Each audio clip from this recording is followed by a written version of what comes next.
भजन का मतलब समझते हैं कि एकांत गुफा में बैठ करके जो किया जाता है या एकांत कमरे में बंद करके जो किया जाता है उसे ही भजन कहते हैं। वो भी एक भजन का एक अंग है, पर उसे सांगोपांग भजन नहीं कहते। सांगोपांग भजन कहते हैं पहले ये स्वीकार करना है संपूर्ण सृष्टि श्री भगवान की है, इसे आस्तिकता कहते हैं और ये सत्य वस्तु है। वेद और उपनिषद जिस बात को प्रमाणित करते हैं वही बात प्रमाणित मानी जाती है। भगवान एकोहम बहुश्यामा, मैं एक बहुत रूपों में हो जाऊं, वो बहुत रूपों में खेल रहे हैं। आप उस सृष्टि में भेजे गए हैं अलग अलग सेवाओं के लिए। कोई डॉक्टर है, कोई मास्टर है, विविध प्रकार के अभिनय करके हमको अपने स्वामी से इनाम लेना है। किसी को वैरागी का अभिनय है, किसी का रागी का अभिनय है, लेकिन सबका एक अब स्वांग दिया गया है।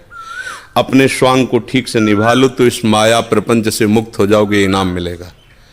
अगर तुम मास्टर हो तो बच्चे में भगवत भावना करके और शिक्षा रूपी भजन उसको दीजिए। जो जिस क्लास की शिक्षा, ईमानदारी से आपके अंदर यही हो कि हे प्रभु, आप बालक रूप से हमारे सामने आए हो, मैं आपको शिक्षक रूप से शिक्षा दूंगी। और उस समय यदि भगवत भाव रहा तो आपने जितने घंटे बालकों को पढ़ाया वो भजन ही है, उससे बिलक नहीं। एक युद्ध क्षेत्र में खड़ा हुआ सूरवीर सामने के सैनिकों की गर्दन उतारता है अपने देश रक्षा के लिए, उसका वो भजन ही है, भजन से कम नहीं है, क्योंकि अपने धर्म के लिए वो युद्ध में वार कर रहा है। अधर्म से किया हुआ हर कार्य निष्फल है और धर्म के लिए किया हुआ हर कार्य भजन है, क्योंकि सृष्टि भगवान की है। अगर एक केवल मान लिया जाएगा कि माला चलाना इतना ही भजन है तो वो भजन के सर्वरूप को नहीं जानता है।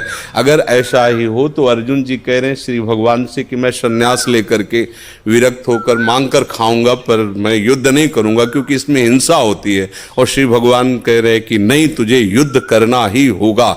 मामुनिस्मर युद्ध च, मेरा स्मरण करते हुए तुझे युद्ध करना होगा।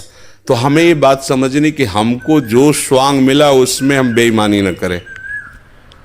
अगर आप डॉक्टर हैं तो मरीज रूपी भगवान की सर्वतोभावेन सेवा, आपको जो स्वांग मिला है आप उसमें बेईमानी मत कीजिए, सत्यता से चलिए, वही आपका भजन बन जाएगा, उसी से भगवान प्रसन्न हो जाएंगे। पर ये स्मृति रहे कि मैं किसका कार्य कर रहा हूं, बस अगर ये स्मृति चली गई तो अहंकार आ जाएगा।